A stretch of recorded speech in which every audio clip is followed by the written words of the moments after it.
primera oportunidad, esta primera conferencia es para el curso de Ciencias Computacionales y Redes de la Maestría en Sociología de la Universidad de Antioquia, que pues en este momento en la sala no los pueden ver, no tenemos cámara hacia ellos, pero tenemos alrededor de unas 10 personas que están aquí en sala. Lo que les propondría es básicamente la siguiente dinámica. José Luis hace una presentación del tema de más o menos unos 45 o 50 minutos y hacia el final podemos abrir una sesión de preguntas en donde la gente de la sala puede acercarse al computador y hacer la pregunta, y quienes estén en línea pueden hacerlo a través del chat o pueden activar su micrófono. Sí les pediría algo, por favor, a las personas que están conectadas, que mientras esté la conferencia mantengan su micrófono en silencio para que no hayan interrupciones y podamos tener pues una sesión tranquila. Bueno, eso digamos como respecto al desarrollo. Lo otro es, bueno, pues creo que José Luis no habría que presentarlo mucho. Es uno de los inspiradores, digamos, como todo este movimiento de redes sociales en el mundo de habla hispana. Ha sido, digamos, como un líder importante en la red latinoamericana de análisis de redes y en la creación de la revista Redes. Y en español, digamos que es uno de los expertos que tenemos para mostrar en el mundo en el tema de EgoRedes.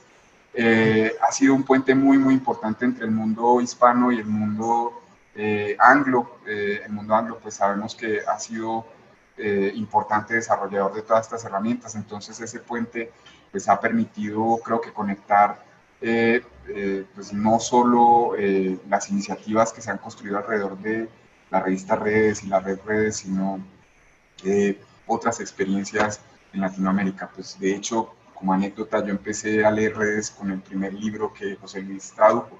Entonces, digamos que es algo muy grato poder tenerlo en este espacio. Pues José Luis, muchas gracias. No siendo más, yo creo que sería bueno que empezáramos la charla. Es todo tuyo el micrófono, aquí estamos atentos. Y les pediría últimamente, pues, por favor, cierren sus micrófonos, es importante para que podamos tener una buena conversación. José Luis. Muy bien, pues muchas gracias. Aunque estemos lejos, en realidad formamos parte de del mismo colegio invisible o del mismo colegio ya visible, la misma comunidad. Y en la sesión de hoy yo lo que quiero hacer es un recorrido sobre los orígenes intelectuales del análisis de redes y en general, y del análisis de redes personales en particular. ¿De acuerdo? Entonces, los estudiantes del curso de Ciencias Sociales, Computacionales y Redes entiendo que tienen algunos conceptos ya asumidos sobre análisis de redes sociales, con lo cual, digamos, me referiré de manera general, pero si me tenéis que interrumpir, hacerlo en cualquier momento, porque en realidad estamos en el mismo espacio. Entonces, la charla de hoy es ¿qué sabemos sobre las redes personales? Después de pronto un siglo de investigación sobre el tema, ¿qué? So what? O sea, ¿qué hemos aprendido de todo esto? Entonces, vamos a intentar hacer ese recorrido empezando por el principio y al final intentando hacer un poco de stock, ¿no? De decir, bueno, un poco de balance de qué es lo que hemos aprendido y qué nos puede servir para el futuro.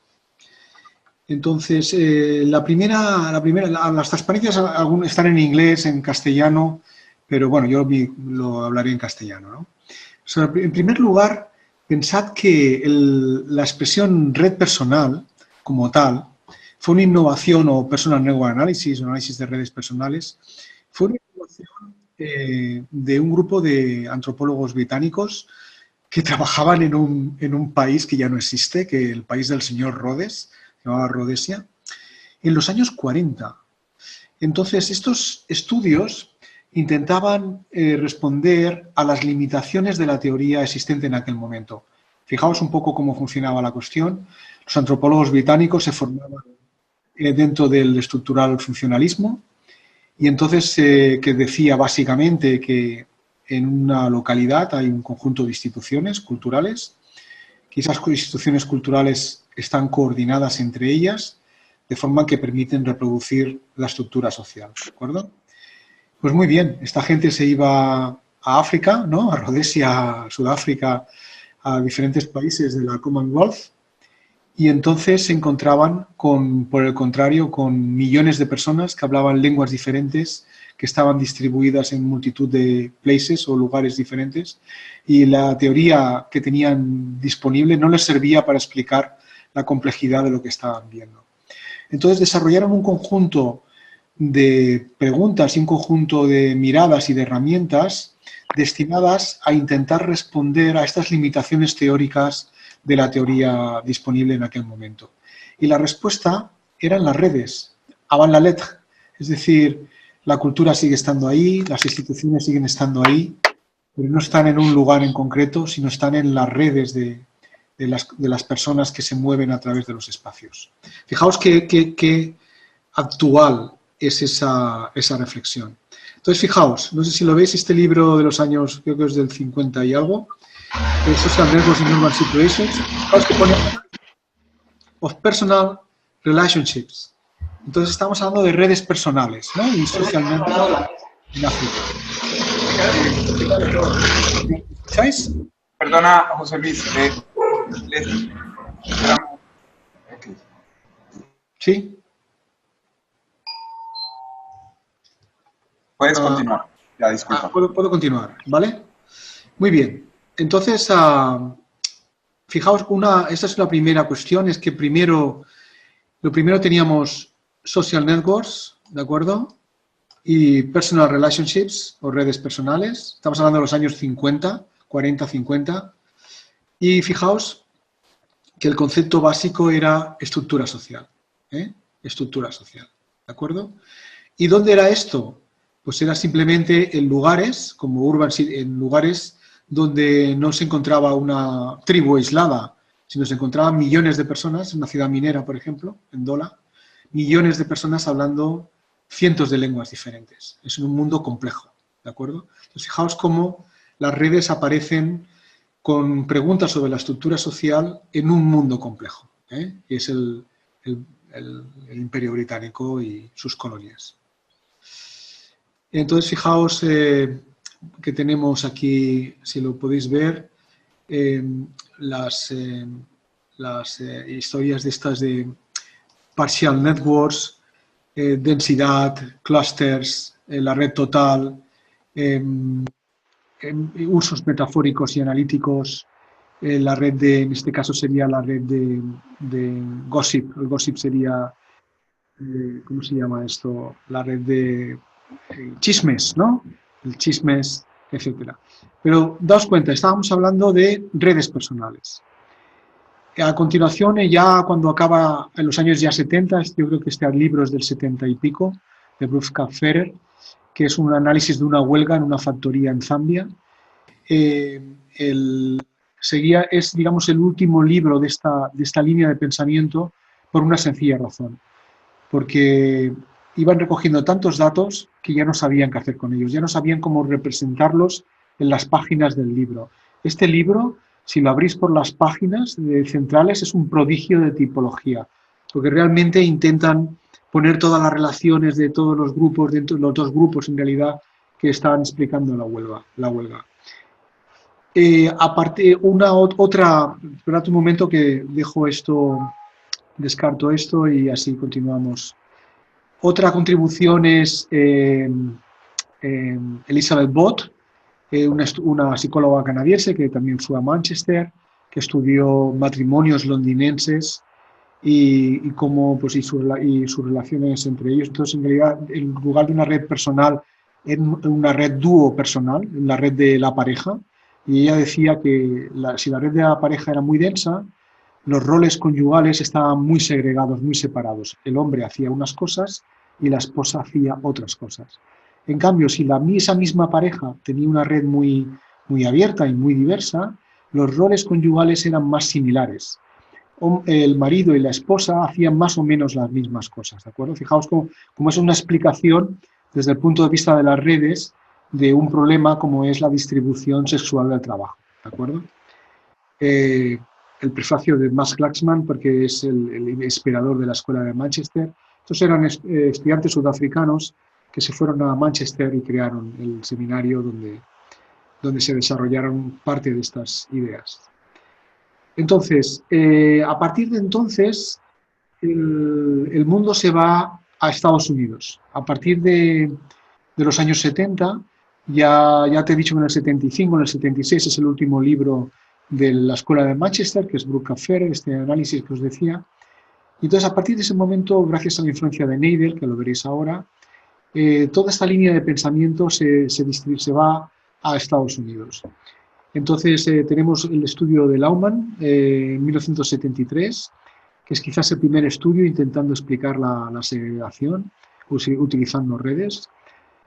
Otro antropólogo, Boussevain, que este es de origen holandés, trabajando en Malta, que trabajó con siguió la red personal de una persona de la mafia en Malta y yo un maestro, y comparaba las dos redes personales y a partir de ahí intentaba entender algo mejor en la cultura y la manera de funcionar las cosas en esta pequeña sociedad del Mediterráneo.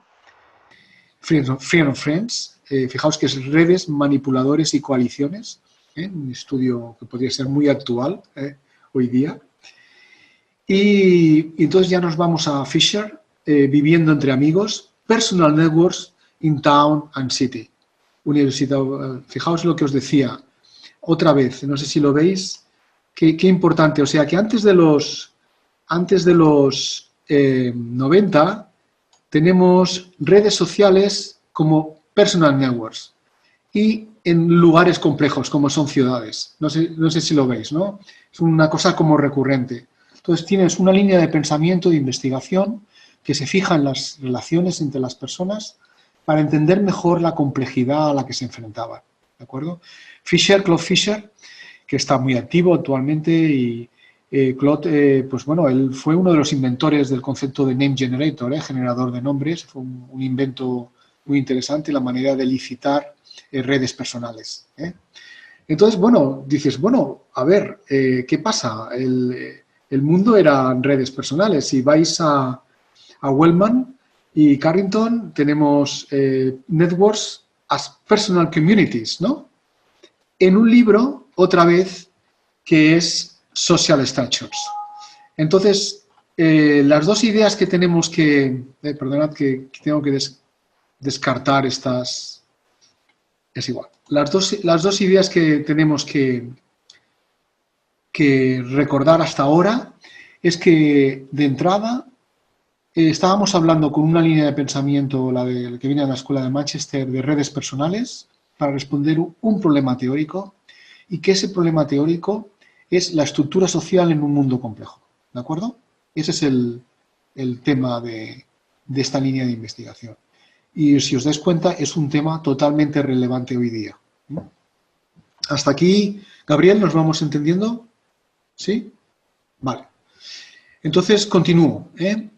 Bueno, aquí esto es de Wellman, no sé si lo veis. Wellman, pues es típico, su estudio es de un East Yorker típico en Canadá, que ego estaría aquí, tendría los vecinos, la familia, los amigos, los compañeros de trabajo.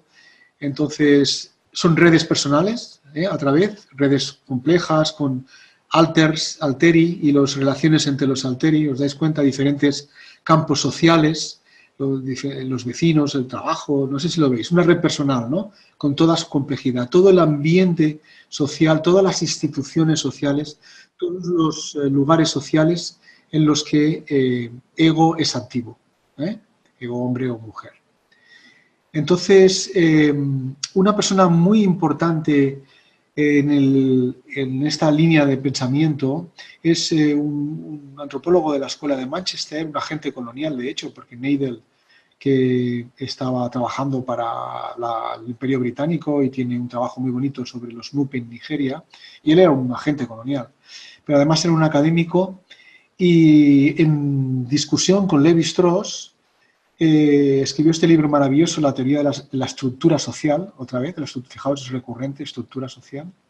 Y este libro fue el que tomaron los sociólogos americanos para desarrollar todo lo que conocemos hoy como Social Network Analysis. Estas ideas del block modeling y estas ideas iniciales del Social Network Analysis computacional. Fue desarrollado a partir de las ideas de este libro, que básicamente lo que dice es lo siguiente: no hay una única estructura social. Lo que nos encontramos son diferentes estructuras de relación, y esas estructuras de relación dan lugar a roles o a especializaciones, a un conjunto de expectativas sobre los comportamientos de los demás, y esos conjuntos diversos e interconectados de expectativas y de relaciones son los que conforman las estructuras sociales de las sociedades complejas, ¿de acuerdo?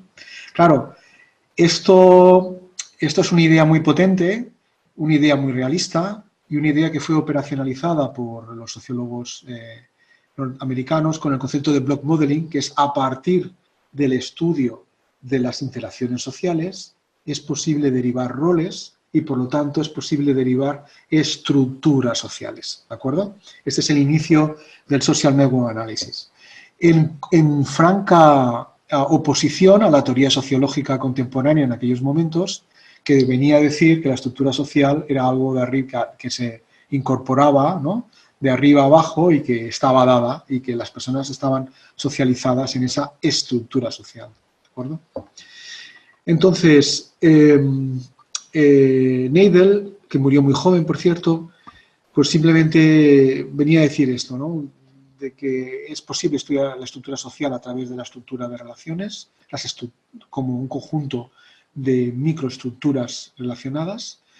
Estas ideas se aplicaron a ámbitos muy diversos, como son lo que podemos llamar hoy día epidemiología, es decir, la transmisión de conocimiento, la transmisión de enfermedades, la transmisión de chismes, que es el deporte preferido de la humanidad ya desde la prehistoria. Movilización política, toda la cuestión de organización de la acción colectiva a través de facciones o a través de grupos muy diversos, muy cambiantes. El clientelismo sería otro ejemplo de una estructura social que se puede explicar mejor por redes que no solamente a través de un análisis institucional. Toda la cuestión de la segregación de roles en el que os he explicado en Londres, de los matrimonios londinenses, y también el concepto de comunidad. Esto es muy interesante porque, de hecho, si os dais cuenta, desde el siglo XIX, en ciencias sociales, computacionales o no, siempre estamos a revueltas con lo mismo, que es la idea de que hay una comunidad, una agrupación, un clúster que comparte unas normas, etcétera, ¿no? Y como el concepto de comunidad dio lugar a las ciencias sociales y por ejemplo, Durkheim, ¿no?, y las comunidades complejas, las comunidades menos orgánicas y funcionales y todas estas cuestiones, claro, dos siglos después seguimos con el mismo tema. Entonces, bueno, ¿yo qué os he explicado hasta ahora? Yo hasta ahora os he explicado esto. Yo hasta ahora os he explicado el estructural funcionalismo en antropología. Os he explicado Gladman y la Escuela de Manchester, gente, digamos, que venía de Sudáfrica, que reunieron a un grupo de gente muy interesante, como Neidl, como Elizabeth Bott, como John Barnes, que fue el que definió por primera vez, usó el término social network. Conocí a Barnes cuando hicieron el Clyde Mitchell Center en Manchester no hace muchos años, porque él ya iba en silla de ruedas, pero él ya iba, digamos, le hicieron un pequeño homenaje. Y Clyde Mitchell, que digamos era el inspirador o el que fue el compilador de todas esas ideas y fue el que hizo como un listado de conceptos y de términos usados en antropología. Entonces eso es una de las líneas del Social Network Analysis. Hay una segunda línea y es que de estos australianos fueron a la Escuela de Relaciones Humanas y participaron Warner y Mayo, etcétera, en todos estos estudios de la General Electric. ¿Recordáis la One Week in Rome y todas estas cosas? La Escuela de las Relaciones Humanas. De hecho, vienen de Australia las ideas, ¿sabes?, de Radcliffe Brown y compañía, pero bueno, fueron adoptadas en Estados Unidos, aplicado al mundo de las organizaciones, iniciaron toda la Escuela de Relaciones Humanas, de Recursos Humanos, etcétera, ¿no?, que es bien conocida. Y Homans, con el estudio del grupo humano, Y la parte que no hemos visto ahora y que vosotros quizás conocéis mejor que yo es todo lo que es Moreno, todo lo que es Moreno, Jacobo Moreno, que bueno, inventó la sociometría de manera, digamos, en paralelo y que sus sociogramas fueron los que inspiraron a toda esta gente. Esta gente, cuando vio los sociogramas de Moreno publicados en sus libros, dijeron, esto es justo lo que nosotros estamos buscando. Entonces, fijaos, otro tema muy importante de las redes es cómo las visualizaciones de redes tienen un potencial analítico y teórico tan importante desde el principio. De hecho, Freeman, una de las características que define el análisis de redes sociales es la visualización. O sea, que en principio estaba la visualización. Pero bueno, también tenemos a toda esta gente matemática que usó la teoría de grafos para operacionalizar lo que Moreno y compañía habían visto, esta intuición maravillosa de representar la complejidad social con puntos y flechas, ¿no? Pues esta intuición tan maravillosa es fácilmente operacionalizable con teoría de grafos y ha dado lugar pues, a lo que conocemos hoy como Social Network Analysis, que como podéis ver, lo que es bueno, lo que es rico, pues tiene multitud de padres y madres y multitud de influencias. Pero ahí, así y todo, podemos seguir diciendo lo mismo, y es que lo que estamos haciendo en realidad es intentar estudiar, no sé si lo veis aquí, la estructura social. ¿De acuerdo? Esto es lo que estamos intentando hacer. Ya sea pequeños grupos, buscamos clústeres, buscamos facciones, buscamos, digamos, características, centros, periferias. No sé si os dais cuenta, ¿no? Ya sea a nivel pequeño o a nivel grande, estamos intentando entender estructuras sociales. Es decir, que quizás no hemos avanzado mucho desde los años 40, los 30, 40. Muy bien. ¿Hasta aquí bien? ¿Nos hemos entendido hasta aquí? ¿Sí? Vale. Venga, vamos entonces a los 90. Me gustaría hacer una pregunta a alguien escoge, por favor, algún estudiante tuyo al azar, el que más rabia te dé, el primero, y lo puedes traer a la pantalla. Tráelo a la pantalla. El que más rabia te dé, dices. Gracias, mi amor. ¿Cómo te fue? Hola. Hola, ¿cómo te llamas? Por ponerle, por favor, el micrófono. Ahora te oigo, creo. No la oigo. Sí, ahora sí. ¿Cómo te llamas? Manuela. Manuela, hola Manuela. Mi hermana se llama Manuela. Eres jovencita, pero no sé si lo sabes. En los años 90, ¿te suenan de algo en los años 90? ¿Tú, sí. ¿Cuál es tu background, tú que has estudiado? Soy bibliotecóloga. ¿Eres antropóloga? Bibliotecóloga. Biotecnóloga. Ah, vale, pues entonces no nos vales porque tú no eres de humanidades o de ciencias sociales. Bueno, te lo voy a explicar para que lo veas. En los años 90 en ciencias sociales se desarrolló el posmodernismo, ¿entiendes? Es un conjunto de pensamiento muy crítico que básicamente pues, lo que hace es dudar de la objetividad de la investigación social, etc. Entonces, a partir de los años 90, pues se desarrolló toda una línea de pensamiento pues, bueno, que ponía en duda en realidad toda la tradición anterior como etnocéntrica, las ciencias sociales, ¿no? En general. Pues en nuestro campo nos ha pasado una cosa un poquito diferente.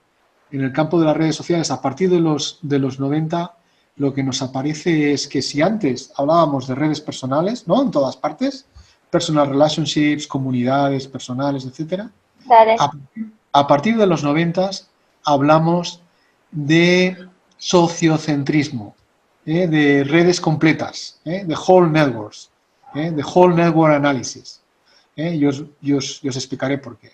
Ya no tenemos que torturar más a Manuela, ya si quiere volver a su lugar. Gracias, Manuela. Bueno, os lo explico. Es que esperaba a alguien de letras, pero la cuestión es, en los 90 en el 94, Wasserman y Faust publican este manual, que es Social Network Analysis, Methods and Applications.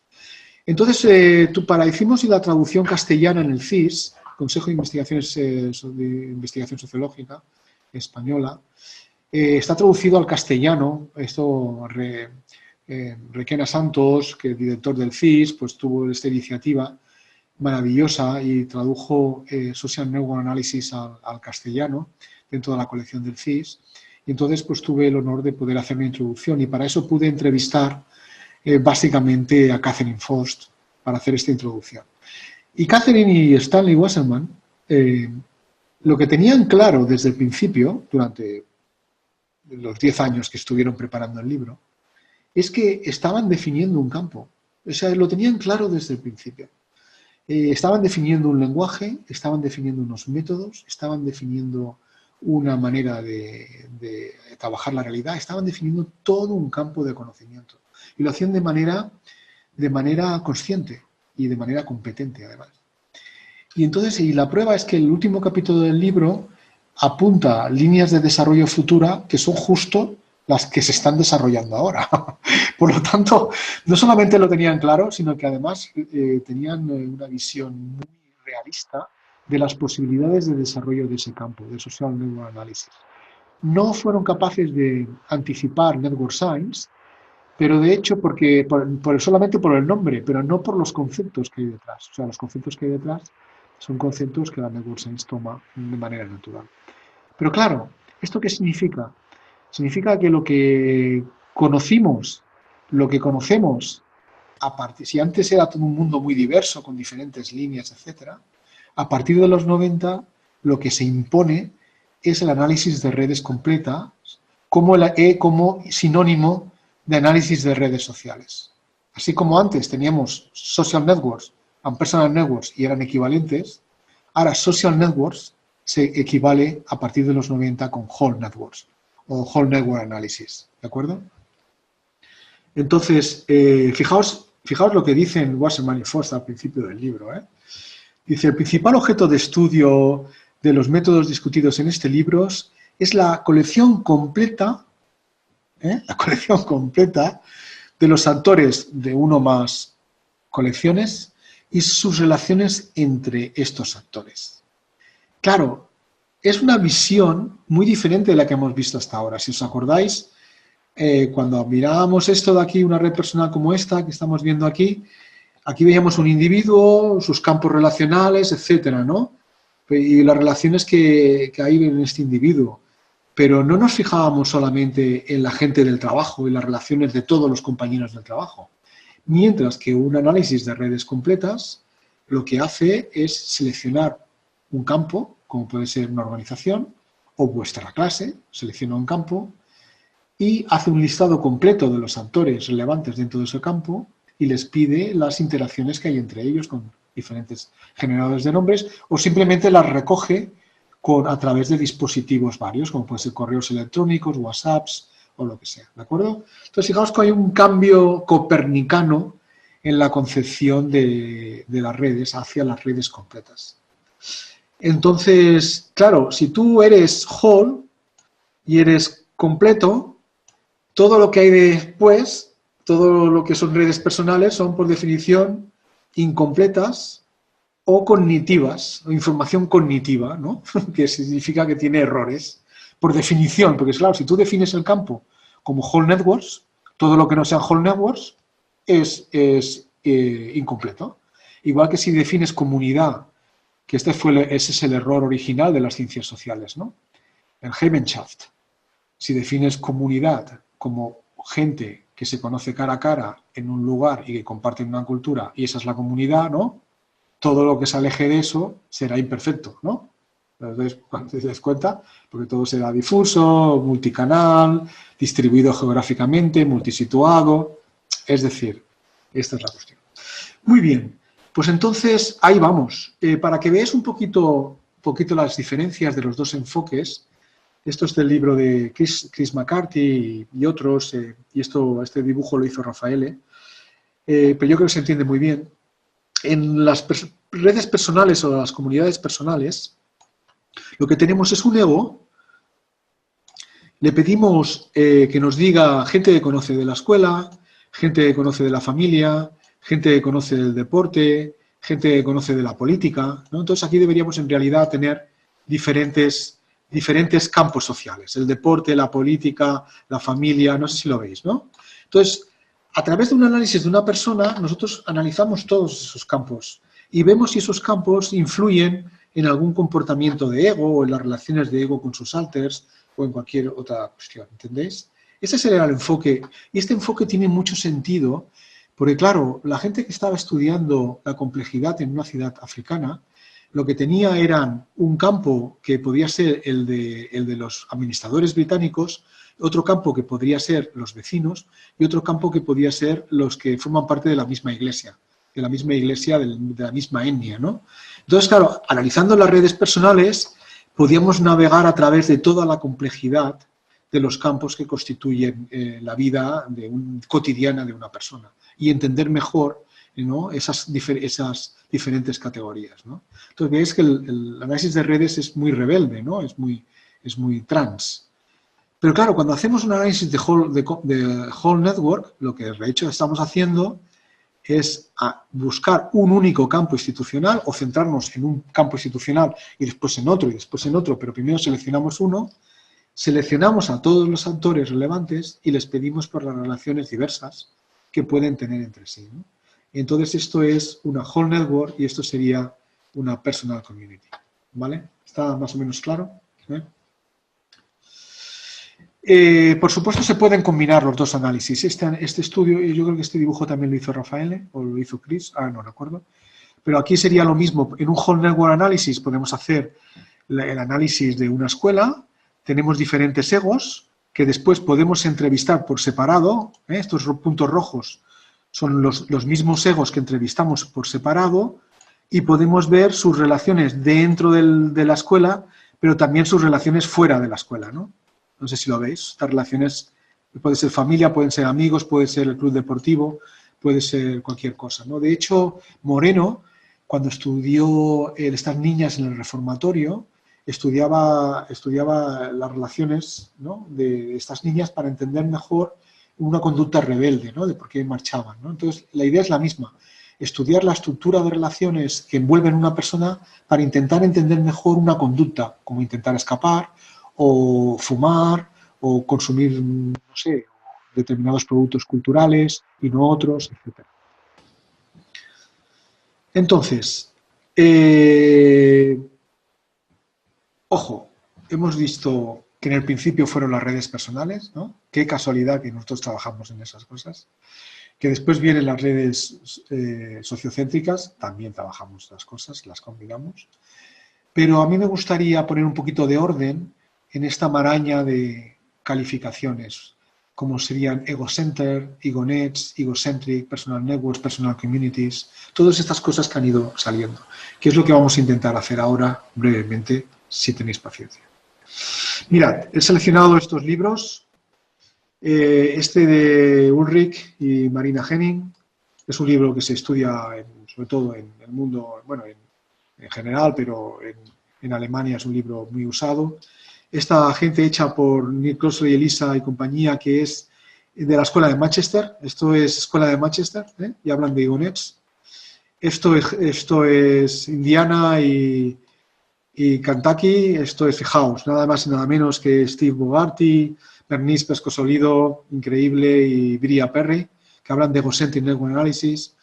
Claire Vidar, Alain Deguen y Michel Gorsetti en Francia, La vida en Rousseau, que hablan de la dinámica de las relaciones sociales, pero tienen mucha información sobre redes personales de jóvenes a lo largo de muchos años. Tienen un panel de jóvenes que van siguiendo durante décadas, impresionante. Y humildemente nosotros tenemos nuestro libro de Conducting Personal Networks con dos chicos de Florida y un chico y una chica de Barcelona.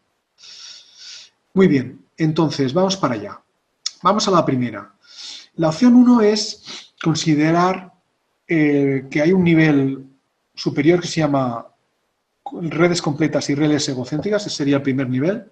Redes completas y redes egocéntricas. Egocentradas, mejor dicho, Redes completas y redes egocentradas.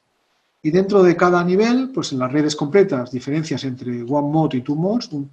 Las redes de afiliación serían estas, ¿no? Que tienes a los actores en las filas y los eventos en las columnas, y una red de afiliación. Y en las redes one mode tendrías una matriz cuadrada donde tendrías los mismos actores en las filas y en las columnas y mirarías las relaciones que hay entre esos actores, ¿de acuerdo? Sería lo típico de una clase, como vuestra clase de sociología computacional. Pues bueno, hacemos el listado de estudiantes, les preguntamos con quién consultas cuando tienes dudas o con quién te vas de fiesta, ¿no? Diferentes preguntas, y ahí tenemos diferentes díadas y tenemos un conjunto de estructuras que podemos estudiar. En el caso del Ego Center, ellos diferencian entre Ego Network y Personal Network. Fijaos, Ego Network es que se fijan en un ego y entonces se fijan en las díadas solamente ego alter. Es decir, si Manuela tiene relación, ¿me dices el nombre de otro compañero de tu curso? No te he oído. Pon tu micrófono. Ya. Ahora. ¿Perdona? Puede ser Manuela y Haider. Manuela y Haider. Pues eso, si estamos analizando la red, la Ego Network de Manuela, miramos, si Manuela tiene, si consulta con Haider, si Manuela consulta con otro, ¿entendéis? Vamos mirando sus díadas. Pero si hablamos de redes personales, veríamos las díadas de Manuela, pero también si Haider y Gabriel se conectan entre ellos o no. También las relaciones alter-alter. Como podéis ver, es una definición muy de teoría de grafos, porque claro, los autores son el Ulrich y compañía, ¿no? Y son gente que vienen más de la teoría de grafos, más de la computación, y esto lo encuentran es una definición muy elegante, muy sencilla, ¿no? Tenemos redes completas, redes egocentradas, las completas se dividen en one mode, en two mode, y las egocentradas en Ego Network y Personal Network, ¿no? Es perfecto, es perfecto. Pero la cosa es un poquito más complicada. Este libro maravilloso de Ego-Centered Network Analysis, por cierto, hicimos una reseña de este libro en el último número de redes. Hacemos una reseña de este libro y ya veréis que es un libro que hay que leer si tenéis oportunidad. Es un libro maravilloso que no solamente es técnico, también es teórico, que se nota la mano de Bernice y también de Steve y de Bria. Pues es un libro maravilloso. Ellos, sin embargo, no diferencian para nada Ego Network, Personal Network, Ego-Centered Network. Es increíble, un libro de un nivel intelectual increíble, con un dominio, gracias a Steve, entre otras cosas, de la combinación de la Whole Network y la Personal Network y de todas sus medidas y de todas sus... Impresionante, ¿no? Yo creo que no hay nada mejor que eso. Pues resulta que dicen lo siguiente, para que os des cuenta, ¿no? An Ego Network, also called a Personal Network or Ego-Centered Network, o sea, todo lo mismo, ¿no? Consiste de los alteri conectados a ego, junto con las relaciones entre ego y los alteri, y las relaciones entre los alteri. Entonces, cuando nos referimos a la red personal de una persona, bueno, en realidad nos referimos a su red Ego Network, ¿no? A su red de ego, ¿no? Entonces, claro, para mí era impresionante, ¿no? Porque dices, a ver, guau, ¿no? ¿Cómo es posible esto, ¿no? Bueno, es una pequeña broma porque esto me permite proponer esta pequeña, digamos, clarificación teórica, ¿vale? Mirad, yo creo que hay que diferenciar, porque aquí tenemos egonets, también tenemos egonets, ¿vale? Y para que lo veáis, tenemos a ego con alteri, pero no muchos alteri, y estamos viendo el vecindario de ego, ¿no? Todas las personas que rodean a ego. Bueno, la propuesta es muy sencilla y es la siguiente. Mirad, yo creo que tenemos que distinguir dentro, y aquí tomo la propuesta de Ulrich y compañía, debemos diferenciar entre redes completas y redes centradas en ego. Yo creo que eso no hay ningún problema, ¿vale? Entonces, cuando hablamos de egonets, ego está incluido en la red, el tamaño varía, pero normalmente es un tamaño pequeño. Las relaciones alter-alter pueden estar o no pueden estar presentes. A veces tenemos simplemente en el mundo de la medicina pues las relaciones de ego con diferentes personas y eso te da una idea ya de cuántos alteri estamos hablando. La naturaleza de los datos puede ser que ego que sea cognitiva porque ego reporta, intercognitiva, porque los alteri te dicen que sí, que tienen relación con ego, o puede ser simplemente un análisis conductual, ¿no? Un análisis de correos electrónicos, un análisis de likes en Facebook, ¿eh? Y normalmente toma en consideración un único campo de interacción. Por ejemplo, si estamos hablando de Facebook y nos centramos en el Facebook de Gabriel, pues miraremos los likes que hace Gabriel a sus diferentes alteri, ¿vale? Y veríamos cuántos seguidores tiene o con cuántos está conectado y con cuántos tiene relación, ¿eh? Sería un análisis egonet, ¿vale? Cuando hablamos de egocentric networks, en cambio, ego sigue estando incluido en la red, pero aquí yo la diferenciación lo que haría sería que hablamos de una red pequeñita, por definición, una red pequeña. Porque si miráis el libro este de Bria, Perry, Pescosolido y Steve Bogarty, veréis que todos los ejemplos que ponen son siempre de redes pequeñas y son las que se utilizan en medicina. Por ejemplo, cuando hacen un estudio multicéntrico con muchos centros o muchos hospitales, no necesitan tener una persona muy bien formada para recoger toda la red personal, como hacemos nosotros ahí durante horas, torturando a la gente y tal. No. Estos tienen un cuestionario, preguntan si has tenido un ataque de corazón, piden el consentimiento, piden por unos cuantos alteri. A lo mejor esos alteris, algunos de ellos lo están visitando y también lo entrevistan, ¿entendéis o no? Son redes pequeñitas. Y la información es cognitiva, pero también tiene que ser intercognitiva. Pero ojo, igualmente se están fijando en un tema de salud en este caso, ¿no? Y cuando hablamos de redes personales, para diferenciarlos de egocentric networks, en realidad, ego normalmente no está incluido en la red. ¿Sabéis por qué? Porque si recogemos 20, 40, 45 alteri de cada persona, pues entonces, claro, si a ego lo tienes en la red, ego concentra todas las medidas de betweenness, ¿no? Degree centrality, lo concentra todo, ¿no? ¿Entiendes? Entonces a nosotros lo que nos interesa es explicar ego a través de su matriz alter-alter, ¿entendéis? Entonces ego normalmente no lo incluimos en la red.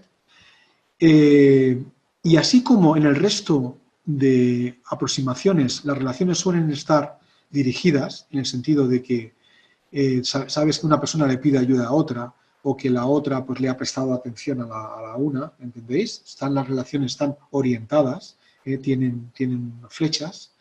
Cuando hablamos de redes personales, normalmente la información que recogemos normalmente, porque ahora pues, con los dispositivos que estamos desarrollando, algunos de vosotros, lo será diferente, pero con las herramientas que tenemos, normalmente ego reporta sobre las relaciones entre los alteri y dice, estas dos personas se conocen, estas dos personas se ayudan. Por lo tanto, si yo digo que estas dos personas se ayudan, la relación no es orientada, es recíproca, ¿eh? Entonces, los reportes de ego sobre sus alteri suelen ser recíprocos. Oye, ¿me podéis decir personas de aquí, de tus alteri, que sean amigos o que colaboren o que, ¿entendéis? Entonces vamos haciendo líneas entre ellos. ¿Cuál es la diferencia? La diferencia es que con las redes personales no recoges un único campo social, sino que recoges todos los campos sociales o múltiples campos sociales, todos aquellos que tú consideras que son relevantes para tu pregunta de investigación. Por ejemplo, si estamos trabajando con emprendedores, gente que inicia un negocio con poco capital, emprendedores emigrantes como hemos hecho, consideramos que es importante la familia, que es importante los contactos con el ayuntamiento y la policía local, que es importante en las relaciones con los bancos, no sé si lo veis, ¿no? Que es importante en las relaciones con compatriotas que no conocen, ¿eh?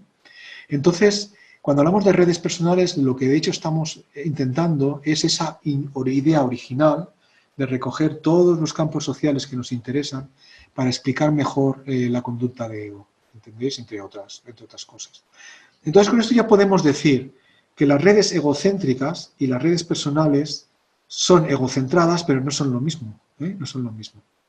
Entonces, voy un poquito más adelante y así os quedará más claro. Entonces, cuando hablamos de redes egonets, nos estamos refiriendo a redes pequeñas, ego está incorporado, las relaciones normalmente son dirigidas, ¿de acuerdo? Y, por ejemplo, aquí lo podéis ver, esto es de Matthijs Steve Bogarty, que está publicado en Science, y hablan de ego networks. No sé si lo veis. Ego y alters, díadas, o ego y alter, díadas y alter-alter. No sé si lo veis, ¿no? Eso sería Esta idea de ego networks es la misma que se aplica al concepto de egocentric networks, ¿vale? Fijaos que en este caso, en personas con demencia y personas que son cognitivamente normales, fijaos que ego está incorporado en la red. Fijaos que los familiares están presentes y las relaciones alter-alter también están presentes, ¿vale? Entonces podríamos decir que, bueno, cuando una estructura tan densa lleva a demencia, ¿no? O está más relacionada con la demencia, y una estructura un poquito más abierta y con más diversidad de tipos de contactos, ¿no? Como amigos y no solamente familiares, pues puede llevar a un tipo de relaciones cognitivamente más normales, ¿de acuerdo? Pero, y acabo, cuando hablamos de redes personales, amigos míos, amigas mías, no sé si Manuela está por ahí, todavía os ha dormido, pero aquí tenemos una red personal. Esta es una persona que yo creo que la entrevisté yo en su momento, hace ya muchos años, con el proyecto de aculturación de Chris McCarthy. Son dominicanos viviendo en Barcelona que juegan a softball, ¿sabes? Una especie de béisbol con un bate muy grande. Y no sé si lo veis, compañeros de trabajo. Yo creo que los compañeros de trabajo, un momentito, compañeros de trabajo, familia y compañeros en la República Dominicana, no sé si lo veis, una cantidad enorme, y gente del grupo del equipo de softball, ¿vale? Creo que esta es la mujer o la esposa, y este es un hermano, no sé si lo veis. Entonces, claro, ego no está aquí, pero de esta manera, si nosotros miramos esta red personal, ya podemos ver que es un mundo que es un mundo muy dominicano, porque de hecho creo que aquí españoles hay 2 o 3 nada más. Es un mundo muy dominicano, es un mundo muy conectado con la realidad dominicana, ¿de acuerdo? Porque no sé si veis que la mayor parte de la red es de la República Dominicana, y la gente de la República Dominicana, viviendo en la República Dominicana, se conocen entre ellos e interactúan entre ellos, y los que no son de la República Dominicana juegan en el equipo de softball, ¿vale?, en Barcelona, ¿no? Entonces, como en aquel momento nos interesaba el estudio de la identidad, les preguntábamos, bueno, ¿tú qué te sientes? ¿Te sientes un poco español, catalán, dominicano? Y decían, no, yo soy dominicano, ¿entendéis? Entonces, relacionábamos en un artículo que tenemos, relacionamos la identidad percibida como cuando tenías una proporción muy grande de gente de un mismo grupo étnico, es una identidad que era excluyente, yo soy dominicano. En cambio, pues si eras marroquí, pero tenías la mitad de amigos españoles y la otra mitad en Marruecos y tal, decías, bueno, yo soy marroquí, pero también soy español. Tenían realidades más plurales, ¿entiendes? Y más contextuales. Es decir, no, yo en la escuela soy catalán, pero bueno, en mi familia pues yo me siento marroquí, es decir, había más relatividad, ¿no?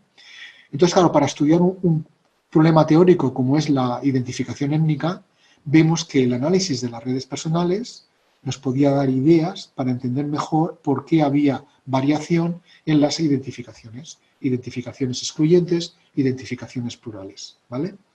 Entonces sería un ejemplo de red personal, ¿de acuerdo? Este es esto. Entonces nosotros trabajamos en este libro trabajamos redes personales, es decir, redes complejas en múltiples campos institucionales, enseñamos cómo hacerlo, mientras que Bria y compañía, pues lo que hacen es trabajar redes egocéntricas, más pequeñas, más fáciles de recoger, por gente quizás menos especializada. Y una cosa muy importante, aquí nosotros podemos fácilmente entrevistar a estos familiares. En cambio aquí ya me explicaréis cómo entrevistamos a estas personas de aquí en la República Dominicana. No podemos. Tenemos que fiarnos de los reportes de ego, ¿sabes?, sobre sus propias relaciones. Ya os diré que son reportes muy buenos. Somos condenadamente buenos recordando nuestro mundo social. No os lo podéis ni imaginar. Ahora lo veremos. ¿Vale? Bueno, también Claire Vidar, también en Taiwán, Fu tiene estudios maravillosos sobre diarios, gente haciendo sus redes personales a través de sus diarios de contactos, ahora ya con web, con aplicaciones multimedia, bueno, hay, digamos, hay un grupo muy importante, ¿vale? Entonces, bueno, tenemos diferentes definiciones que básicamente son las que os he dicho en castellano, y lo único que añado, si la red personal lo que mira son diferentes social settings, si egocentric networks mides un campo social, y las Igonets, básicamente lo que haces es fijarte en el vecindario de un ego dentro de una red completa. Esto, si queréis, lo vemos en otra ocasión, me invitáis a otra charla y nos centramos en ella. Pero vamos a avanzar un poquito. Muy bien, hasta aquí, si lo veis, hemos hecho 2 bloques. Hemos explicado en primer lugar que en el principio eran las redes personales, al menos en una línea de investigación, que a partir de los 90 eso cambia radicalmente. Y hemos hecho un segundo bloque en el que hemos visto de que cuando hablamos de redes personales, de hecho hablamos de diferentes cosas, ¿no? Egocentric networks, egonets, redes centradas en ego, redes personales, etc. Yo creo que ahora podemos tener una idea un poquito más clara de qué es cada cosa, ¿vale? ¿Hay alguna pregunta por parte de tus estudiantes, Gabriel? Espérame, José Luis, podemos hacer varias cosas si quieres. Sí. Vemos si de pronto hay preguntas en línea, pero también si en el aula hay. Bueno, no he acabado, me falta la mitad de la presentación, pero era por si había una pregunta hasta ahora. Y acabo rápido, pero si había alguna pregunta hasta ahora. Ah, creí que ya habías hablado. Sí. ¿Pero hay alguna pregunta? No, aquí. Vale, continuamos. Bueno, entonces el tema es ¿y qué?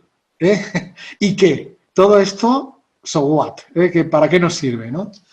Entonces esta es la pregunta. Entonces yo creo que aquí hay una serie de cuestiones que nos pueden interesar. La primera, sabemos seguramente cognitivamente las personas sociales cuál es el tamaño y la estructura de nuestras comunidades personales. Quizás Dunbar no está tan equivocado, a pesar de todas las críticas, en sus apreciaciones, y ahora lo comentaremos. Lo segundo que sabemos, como os decía, es que las redes personales, lo que las personas hablan sobre sí mismas, lo que decimos sobre nuestro mundo social, es condenadamente bueno. Es decir, cuando te dedicas a contrastar lo que dices, aunque hay una serie de sesgos, realmente somos muy buenos recordando nuestras relaciones sociales y las relaciones entre ellos, aunque tenemos, como os decía, una serie de problemas, y es que nos tendemos a ver más centrales de lo que somos, y tenemos algunos sesgos que están bien documentados, pero teniendo en cuenta esos sesgos, podemos decir que los reportes de nosotros mismos sobre nuestras redes son muy reliable, como se llama, fiables. La tercera cuestión es que si utilizamos redes personales podemos explicar mejor alguna variable dependiente. Por ejemplo, la etnicidad étnica, la identificación étnica, si utilizas redes la explicas mejor que si no utilizas redes. ¿Entendés? El tema de la enfermedad, por ejemplo, recuperarse de una enfermedad, si utilizas redes lo puedes explicar mejor. El tema del el rendimiento físico, atlético, el rendimiento escolar, lo puedes explicar mejor si al cociente intelectual, si a los hábitos de trabajo, si a la clase social le añades estructuras de relaciones. Es decir, que en muchos problemas de investigación podemos realmente explicar mejor nuestra pregunta de investigación. ¿De acuerdo? Otra cosa maravillosa es que a través de la vida y el curso de la vida podemos entender mucho mejor el funcionamiento de nuestras sociedades. Si nosotros seguimos a las personas a través de décadas, como han hecho algunos estudios, podemos entender mucho mejor qué pasa cuando hay un divorcio, qué pasa cuando una chica, tu esposa se queda embarazada o tu compañera se queda embarazada, cómo la familia vuelve a tener importancia, todo el mundo se pone a decidir el nombre del bebé, ¿no? Por ejemplo, ¿no? ¿Qué pasa cuando llevas los niños a la escuela? ¿Qué pasa cuando tienes que emigrar? ¿Qué pasa cuando estás refugiado en otro país? ¿Entiendes? Es decir, podemos entender muy bien las dinámicas y cómo se estructuran y cómo se desestructuran las vidas de las personas, ¿no? A través de las redes, mirando en las redes.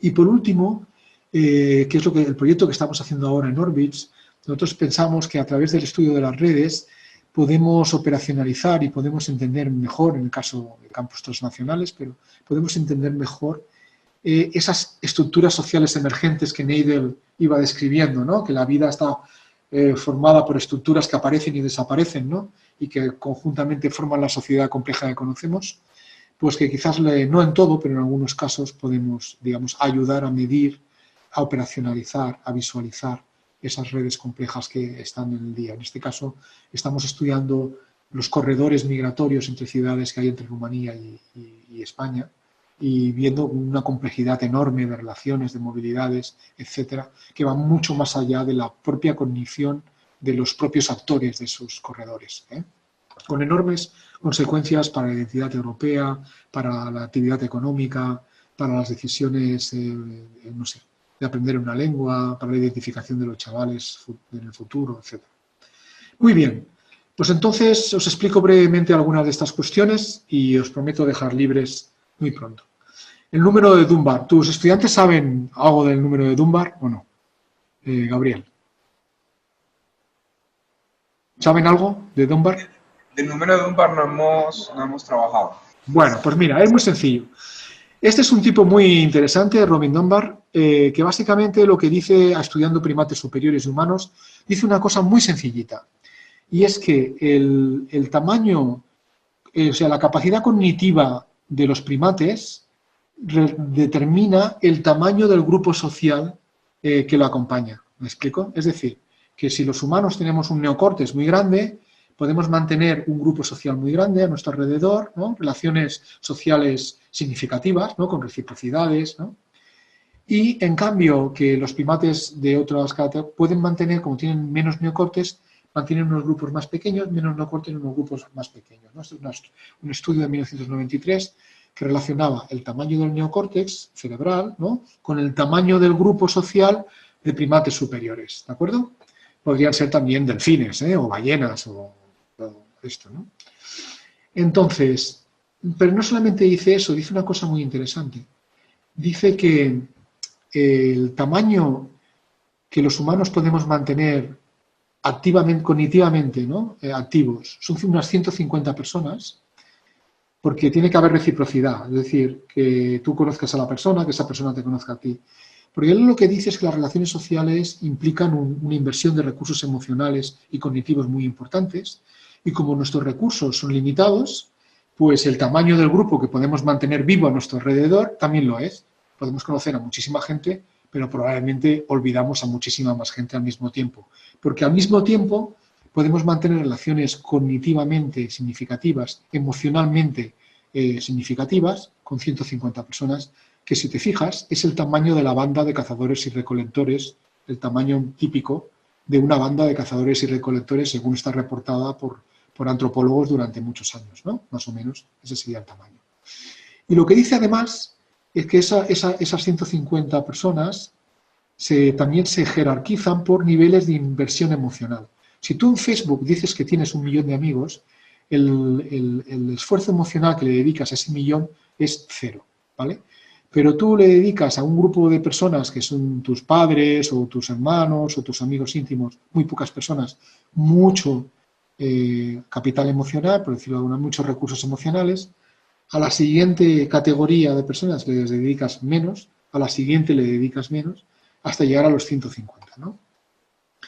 Entonces, y el número es 3, que es el número mágico, ¿no? Entonces, si lo veis, él dice, bueno, nosotros podemos tener relaciones muy fuertes con un número muy limitado, porque después ya nos vamos a una segunda categoría que sería de también gente íntima, ¿no? Nos vamos a una siguiente categoría que ya es de menos íntimo, ¿no? Nos vamos a una siguiente, ya son, no sé si veis el 150 porque yo no lo veo aquí, vamos, pero claro, fijaos que ya se acaba el azul y nos va al gris. Él lo que dice es que si multiplicamos por 3, tenemos una red de unas 500 personas, pero con esa red que los conoces, que son conocidos, que no te acuerdas muy bien, pero con los que no tienes un compromiso emocional, ¿vale? ¿Sí? De algún tipo, ¿no? Que no los tienes que saludar forzosamente por la calle, si los ves, aunque no los conozcas mucho. A estos de aquí no los conoces mucho, pero si te los encuentras en la calle, por lo menos dices adiós, ¿no? Pero estos de aquí, pues bueno, si haces que no los ves, no pasa nada. Y con esto, entonces, ¿qué pasa? Pues resulta que nos va más o menos a un número de 500. Pues jolín. Resulta que los últimos estudios con Diprete en Estados Unidos, Miranda, que conoces, aquí en Barcelona, en España, y McCormick, nos dan aproximadamente 500 personas en lugares muy diferentes, de media de conocidos en todo esto. O sea, impresionante, ¿no? O sea, que a lo mejor Dunbar no estaba atón. Y también lo que nos dicen esos estudios, a diferencia de lo que nos dice Barth y la teoría de los lazos débiles y los lazos fuertes, todo esto, es que los lazos débiles en las sociedades en las que vivimos, que ahora que están tan polarizadas, tan polarizadas, tan segmentadas, ¿no? Tan diferentes, ya no tenemos tanta diversidad quizás como teníamos antes con instituciones más inclusivas, y que los lazos que tenemos débiles, esos lazos que hay por aquí, ¿no? Estos lazos, decíamos, estos lazos son muy homogéneos, ¿no? Todos son iguales, todos han ido a Harvard, pero estos de aquí, pues bueno, pueden haber ido a Barcelona, ¿no? Pues resulta que no, que ahora ya en nuestras sociedades los lazos débiles suelen ser tan homogéneos como eran antes los lazos fuertes, ¿no? Entonces, esto es una cosa preocupante, porque explica bien esas burbujas sociales, ¿no? Esas cámaras de resonancia, ¿no? Quizás la digitalización de la sociedad ha acelerado este proceso, ¿no? De homogenización de la gente que te rodea, que tú te relacionas con gente. Entonces, por ejemplo, Miranda aquí en España, después de la crisis financiera, vio muy claramente cómo las personas que se habían quedado sin trabajo conocían a más personas que habían echado de su casa, conocían a más personas que estaban en situación de pobreza, conocían a más personas tal. Mientras que la gente que no habían expulsado del trabajo no conocían a tantas personas que habían sido expulsadas, ¿no? ¿Entendéis o no? Era, digamos, que nos relacionamos como en sociedades más segregadas, ¿no? Con menos interacciones entre ellas. Una segunda cosa que os quería comentar, y voy pasando muy rápidamente, es que diferentes estudios, este de 2014, 2017, este del 2004 y algún otro, los que hemos hecho nosotros también en el proyecto Aculturación con 45 Alteri. Si yo hice, por ejemplo, no sé, 100 entrevistas, por decir algo, ¿no? No sé, si tantas, 90. Os puedo decir que cuando repasábamos los contactos, encontraba algún error entre 990 relaciones, ¿no? Entre 990 relaciones que me habían reportado, a lo mejor encontraba un error o dos. Es decir, que en realidad los reportes eran extraordinariamente buenos. Y esto lo va diciendo toda esta gente, ¿no? Midiendo el acuerdo entre egos y alters, validando el lazo entre los reportes de Alteri, ¿no? Es decir, entonces, claro, lo que decía en realidad Ras Bernard con su BKS Studios es que dentro de una red completa, por ejemplo, una facultad, mi facultad, ¿no? Si todos ponemos a todas las personas y tú les dices, oye, ese del departamento de filología clásica y aquel del departamento de musicología se conocen, tú decías, pues sí. Entonces, según Ras, ese sí tiene un 50% de posibilidades de ser falso, ¿vale? Pero ¿qué pasa?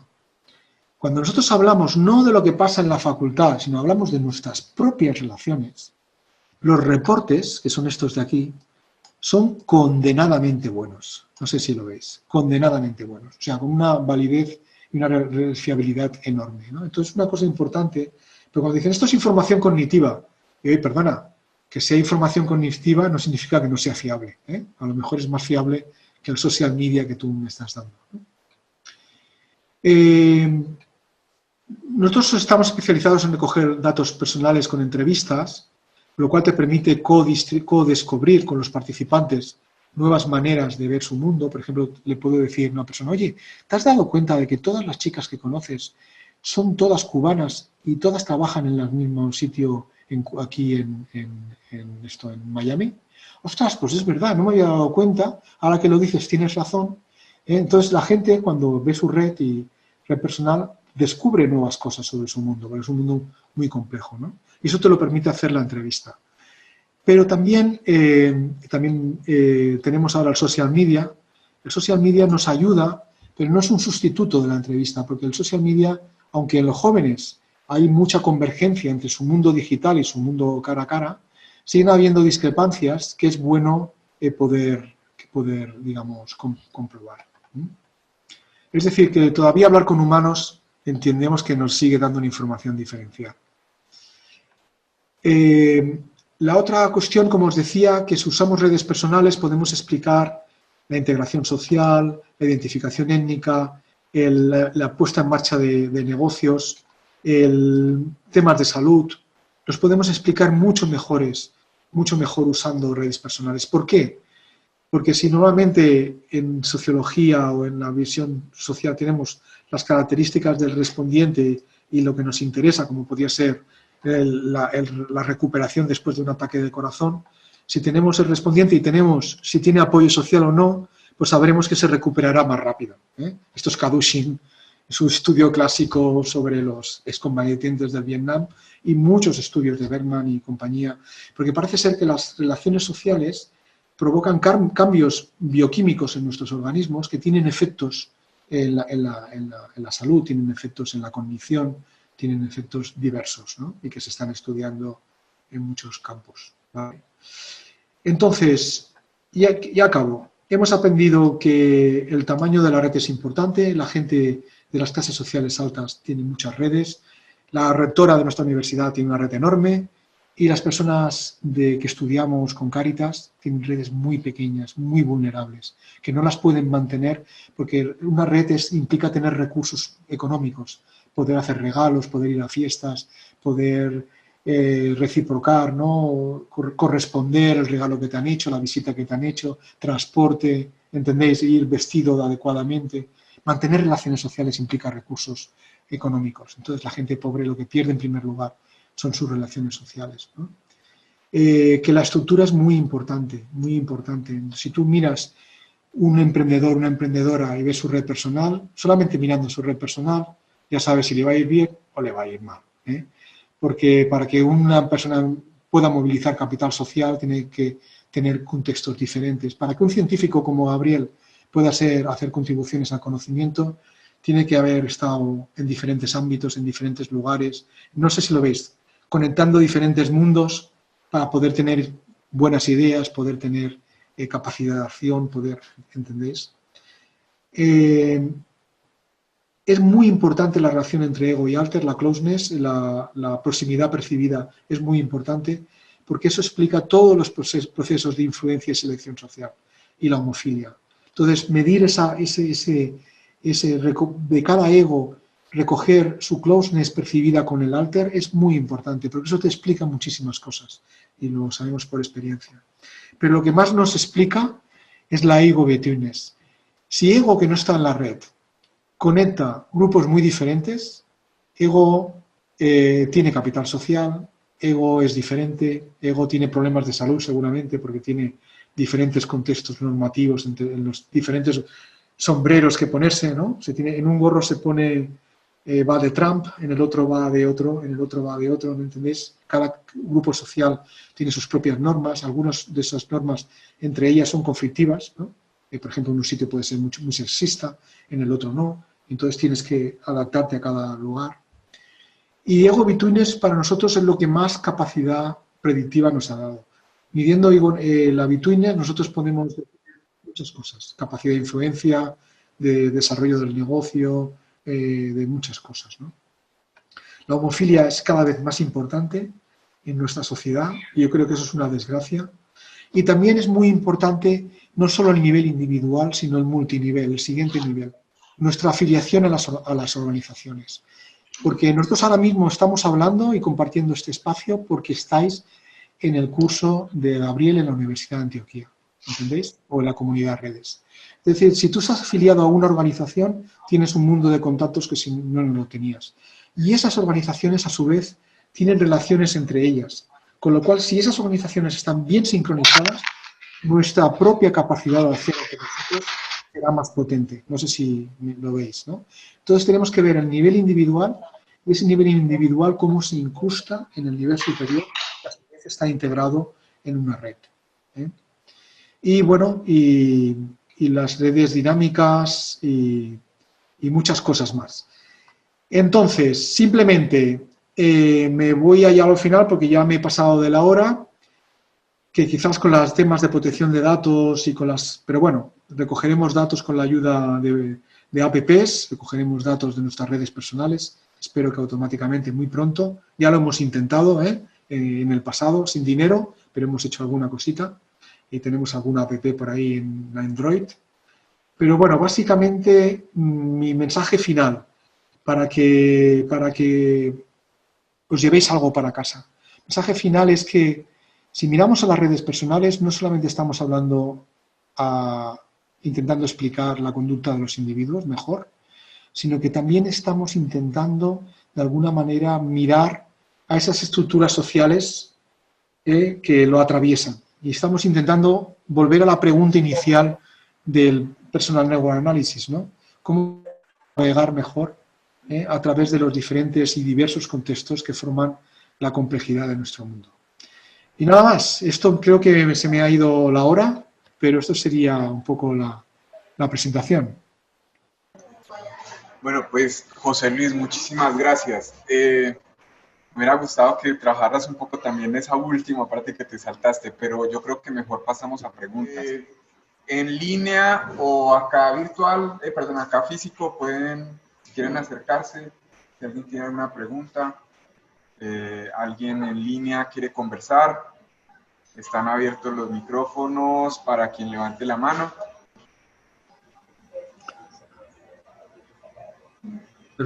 No hay problema. Sí, José Luis, aquí Luis Fernando te va a hacer una pregunta. Sí, doctor, ¿cómo está? Hola. Quisiera saber en términos como de, yo estoy trabajando mucho el concepto de la ciudad inteligente y estoy preocupado porque cómo el ciudadano a través de sus plataformas podría generar inteligencia colectiva, desde un análisis de medios sociotécnicos, cómo podría verse desde ahí una dinámica de este tipo. ¿Qué podría, usted decía que aquí, qué podría hacer esto en términos de su conocimiento en una ciudad inteligente? El ciudadano que genera inteligencia colectiva, ¿cómo podría aportar desde el conocimiento de estas redes a la inteligencia de la ciudad? ¿Es posible? Bueno, a ver, ¿sabes lo que pasa? Es que mi problema es que yo soy muy crítico con todos estos conceptos. Yo creo que son conceptos más de marketing que realidades, porque esta inteligencia colectiva y todas estas cuestiones se hace no es espontánea. O sea, para que haya una contribución de una comunidad, tiene que haber unas normas compartidas, unos conocimientos compartidos y tiene que haber trabajo, ¿vale? Entonces, claro, yo creo que el primer mensaje es que no es posible generar una inteligencia colectiva de manera espontánea si no hay un trabajo detrás, si no hay una comunidad que tiene un centro de gente que se conoce y una periferia de gente diversa, ¿entiendes? Entonces, por ejemplo, yo te pongo el ejemplo de la comunidad de redes. En la comunidad de redes, de hace ya muchos años, hemos empezado a discutir, etcétera, pero claro, hay un conocimiento entre las personas, hay una confianza, hay unos conceptos comunes compartidos, hay unas, digamos, experiencias compartidas. Eso es lo que permite, digamos, generar respuestas imaginativas, compartir recursos diversos para resolver problemas.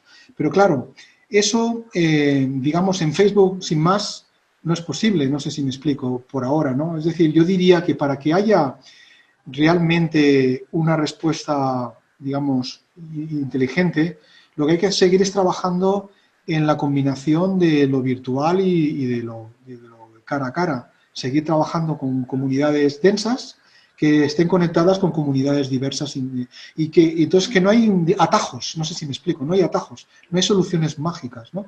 Mira, recuerdo hace muchos años que trabajamos todo el tema en las organizaciones de la gestión del conocimiento, ¿lo recuerdas, no? Hubo una locura, tú eres muy joven, una locura de la gestión del conocimiento en las organizaciones, ¿no? Se quedó en nada, porque al final se hicieron muchas plataformas, muchas cosas, pero al final, ¿qué es lo que funciona? Lo que funciona es que en un proceso de adquisición de empresas, ¿no? O de planeamiento urbanístico, coges el teléfono, tomas el teléfono y hablas con aquella persona con la que tienes confianza. Dices, oye, ¿yo cómo podría resolver esta cuestión? Ah, pues mira, déjame que le pregunte a no sé qué, ¿no?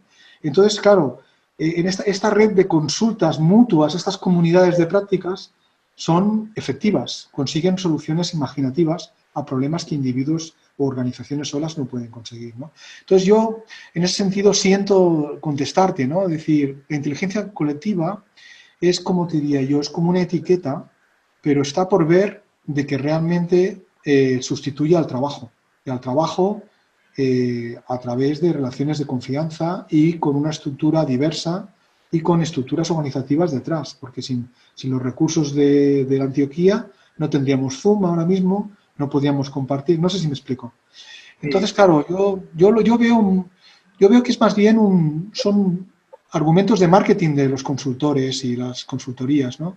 Yo creo que la realidad, y a nosotros los investigadores lo que nos corresponde hacer es decir, oye, lo que sabemos es que se avanza con comunidades que tienen un centro y una periferia. Se avanza fortaleciendo las relaciones de confianza.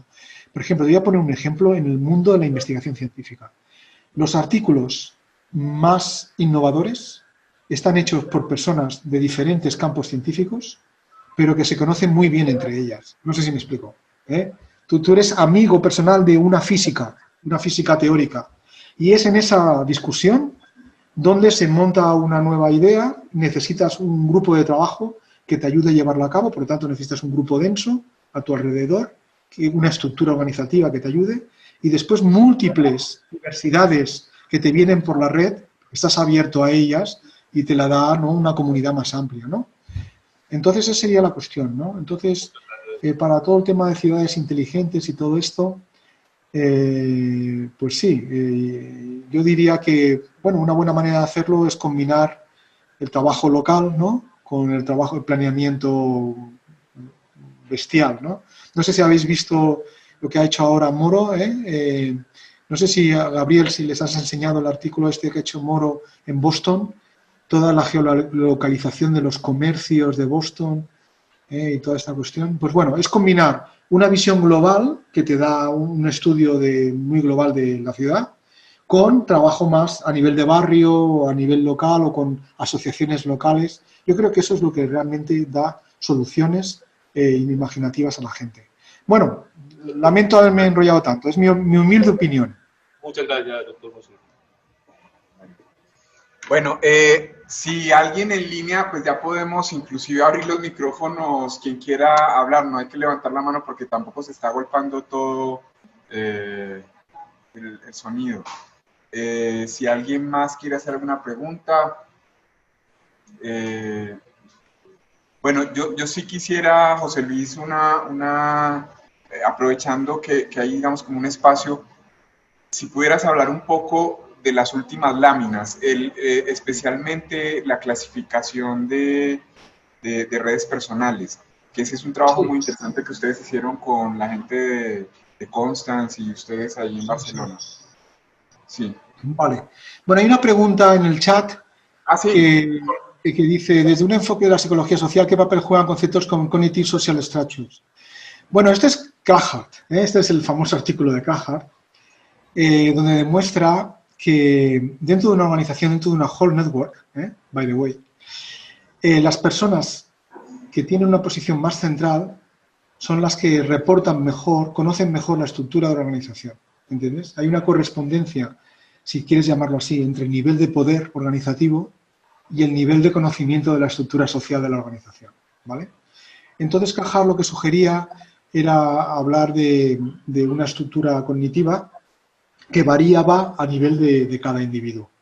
Entonces, aquellos que tenían una posición más central tenían un mejor, su reporte de la organización coincidía más con la realidad intersubjetiva de combinar los reportes de diferentes directivos de una empresa, ¿no? Pero como os decía, cuando hablamos a nivel de redes sociocéntricas o redes completas, esto tiene sentido. Pero cuando hablamos a nivel de redes personales, ya todo es cognitivo, ¿no? Pero no significa que no sea fiable. No sé si veis un poco la cuestión. Es esa confusión. Yo creo que hay que diferenciar. Yo creo que Cognitive Social Structures es correcto cuando nos hablamos de redes completas, pero no de redes personales. En relación a lo que tú decías, Gabriel, sobre redes, dentro de las redes centradas en ego, hay que diferenciar 3 niveles, yo creo que sencillitos. Un primer nivel es tomar una red completa, hacer un censo de los nodos de esa red completa y para cada uno de los nodos estudiar su vecindario, es decir, los nodos con los que ego está directamente relacionado.